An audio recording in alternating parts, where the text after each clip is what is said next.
دوستو آپ کے اپنے یوٹیوب چینل میں آپ سب کا خوش آمدید ہے۔ دوستو آج ہم بات کرتے ہیں مشہور شاعر جوش ملیح آبادی کے بارے میں، جنہیں شاعر اعظم اور شاعر انقلاب کے نام سے بھی جانا جاتا ہے۔ جوش ملیح آبادی نردیشک WZ احمد کی درخواست پر 1944 میں شالیمار پکچر ممبئی کے لیے گیت لکھنے پر راضی ہوئے۔ آپ سے پوچھا جائے شالیمار پکچر ممبئی کے لیے گیت لکھنے پر راضی کب ہوئے جوش ملیح آبادی، تو آپشن میں 1944 پہ ٹک مار دینا ہے۔ ان کی پہلی فلم من کی جیت پر ان کے لکھے ہوئے 5 گانے تھے۔ اسی طرح اور بھی بہت سارے فلموں میں گیت انہوں نے لکھے، لیکن ہندوستان کے بٹوارے کے وقت یہ فلم انڈسٹری سے WZ کے پاکستان چلے جانے کی وجہ سے الگ ہو گئے۔ جوش ملیح آبادی کے کچھ مشہور نظمیں پوچھے جائیں تو اے وطن میرے وطن تجھ پر نثار میری جاں، اے وطن میرے وطن تجھ پر نثار میری جاں، اور بھی اس کے علاوہ ہیں۔ یہ تھا مختصر حالات زندگی۔ اب چلیے چلتے ہیں جوش ملیح آبادی سے پوچھے جانے والے اہم نکات کے بارے میں۔ فور ایگزامپل، جوش ملیح آبادی کا نام اصل کیا تھا؟ اصل نام کیا تھا؟ اصل نام شبیر حسن خاں تھا۔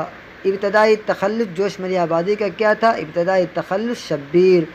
اور بعد کا تخلص جوش ملیح آبادی کا کیا؟ تو جوش ملیح آبادی اب کا جو نام کے ساتھ جڑ رہا ہے تو سمجھ جائیے کہ بعد کا تخلص ہے، اور پہلے ابتدائی تخلص شبیر تھا، بعد کا تخلص جوش۔ جوش کے والد نے ان کا نام کیا رکھا؟ جوش کے والد نے ان کا نام شبیر احمد خاں رکھا تھا، لیکن جوش نے 1907 عیسوی میں اپنا نام بدل کر یعنی تبدیل کر کے شبیر حسن خاں رکھ لیا تھا۔ شبیر حسن خاں رکھ لیا تھا۔ جوش 5 دسمبر 1996 میں ملیح آباد کے محلہ مرزا گنج میں کتنے بجے پیدا ہوئے؟ صبح 4 بجے پیدا ہوئے۔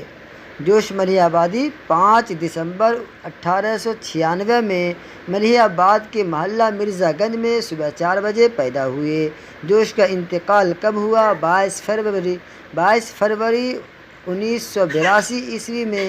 کہاں انتقال کیا؟ اسلام آباد، پاکستان میں۔ جوش کے والد کا نام بشیر احمد خاں تھا اور والدہ کا نام بسم اللہ بیگم۔ والد کا نام بشیر احمد خاں، والدہ کا نام بسم اللہ بیگم۔ جوش کے دادا جان کا نام احمد خاں صاحب دیوان شاعر تھے۔ ان کا دیوان کا نام کیا تھا؟ مخزن العالم۔ جوش کے دادا کے دیوان کا نام مخزن العالم۔ جوش کے پردادا فقیر محمد خاں گویا ناسک کے شاگرد تھے۔ کس کے شاگرد تھے؟ ناسک کے شاگرد تھے۔ گویا کا مجموعہ کلام دیوان گویا ہے۔ گویا کا مجموعہ کلام کیا ہے؟ اس کا نام دیوان گویا ہے۔ جوش کی تعلیم کہاں سے ہوئی پوچھے جائیں تو جوش کی تعلیم سیتا پور UP، لکھنؤ، علی گڑھ، آگرہ میں ہوئی۔ سیتا پور، لکھنؤ، علی گڑھ اور آگرہ میں ہوئی۔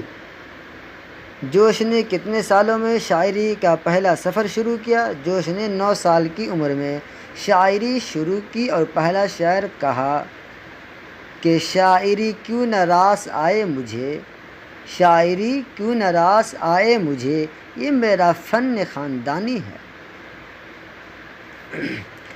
جوش نے 1914 میں سلیم پانی پتی کے کہنے پر نظم گوئی شروع کی۔ آپ سے پوچھا جائے جوش نے کن کے کہنے پر نظم گوئی شروع کی تو سلیم پانی پتی کے کہنے پر جوش نے نظم گوئی شروع کی۔ ان کا پہلا نظم کیا ہے؟ تو پہلی نظم ہلال محرم لکھی انہوں نے۔ جوش کے والد نے محمد مقیم خاں کی بیٹی اشرف جہاں سے۔ جوش کا نکاح کب ہوا؟ تو جوش کا نکاح 1907 عیسوی میں کیا تھا۔ کن سے کیا تھا؟ محمد مقیم خاں کے بیٹی اشرف جہاں سے۔ اشرف جہاں سے یعنی ان کی بیٹی کا نام کیا؟ اشرف جہاں سے۔ جوش کا نکاح کب ہوا پوچھا جائے تو 1907 عیسوی والے آپشن میں آپ کو ٹک مار دینا ہے۔ جوش نے گاندھی جی کو ہند کے شاہ شہیداں کہا ہے۔ پوچھا جائے کہ جوش نے گاندھی جی کو کس القاب سے پکارا تو جوش نے گاندھی جی کو ہند کے شاہ شہیداں کہا اور ان کی شان میں ایک نظم بھی لکھی ہے۔ جوش نے 1936 عیسوی میں دہلی سے ماہنامہ کلیم جاری کیا تھا۔ لفظ کلیم آ گیا تو جیسا کہ ہم نے گزشتہ ویڈیو میں کلیم عاجز کے بایوگرافی ذکر کیا تھا، تو آپ کہیں کلیم عاجز کا نام اس میں نہ جوڑ دیں، کیوں ہوتا ہے اٹکر لگانا، انومان لگانا کہ کلیم ماہنامہ کا نام ہے تو کہیں کلیم عاجز کے ہو، کیونکہ آج کے صدی کے کلیم عاجز ہے اور یہ بہت پرانا ہے، اسی لیے ایسا نہ کریں، بلکہ یہ جوش نے 1936 عیسوی میں دہلی سے ماہنامہ کلیم جاری کیا تھا، یہ ان کا ہے، تو آپ لوگ دھوکے میں نہ پڑیں۔ اب آئیے بہت اہم موضوع، ان کی القاب، یہ ساری چیز پوچھے جاتے ہیں، اعجازات و القابات، یعنی جوش کو حکومت ہند نے پدم بھوشن کے اعزاز سے کب نوازا؟ 1954 عیسوی میں نوازا تھا۔ مولانا عبدالرزاق ملیح آبادی نے اپنی اخبار ہند کلکتہ میں 1938 میں پہلی مرتبہ جوش کو کن القاب سے پکارا؟ تو شاعر انقلاب لکھا تھا۔ آپ سے یہ آ سکتا ہے کہ مولانا عبدالرزاق نے اخبار ہند کلکتہ میں 1938 میں پہلی مرتبہ جوش کو کس القاب سے پکارا؟ تو شاعر انقلاب لکھا تھا۔ منشی دیا نارائن نگم نے اپنے رسالہ زمانہ کانپور میں 1935 میں جوش کو شاعر اعظم لکھا تھا۔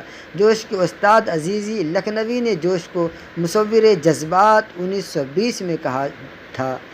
دیگر القاب شاعر شباب، مصور شباب، شاعر رومان، الفاظ کے جادوگر، لفظوں کا بادشاہ، قبلہ رنداں جہاں، شاعر فطرت، شاعر جمالیات، یہ آ سکتے ہیں ان میں کہ الفاظ کے جادوگر کنہیں کہا جاتا ہے؟ جوش ملیح آبادی کے۔ لفظوں کا بادشاہ کنہیں کہا جاتا ہے؟ جوش ملیح آبادی کو۔ رندان جہاں کنہیں؟ جوش ملیح آبادی کو۔ شاعر فطرت، شاعر جمالیات، یہ ساری چیزیں تو انشاءاللہ یاد رہنی چاہیے ہم لوگوں کو، کنہیں؟ یہ سارے القاب جوش ملیح آبادی کے ہیں۔ اب آئیے چلتے ہیں جوش کے کارنامے، مقالات زرعی، یعنی یہ ان کے مختصر اقوال کا نثری مجموعہ جو 1921 میں شائع ہوا تھا۔ پوچھا جائے آپ کے کہ جوش کے مقالات زرعی کب شائع ہوئی؟ نثری مجموعہ تو کہنا ہے 1921 میں شائع ہوا۔ اوراق سحر صبح کے متعلق چند شاعرانہ اقوال پر مشتمل ہے، جس میں نثر اور نظم دونوں شامل ہے۔ یہ 1921 میں لکھنؤ سے شائع ہوا۔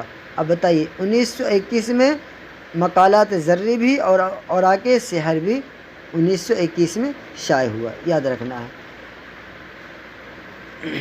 اشارات کلیم میں شائع ہونے والے مضامین کا مجموعہ ہے۔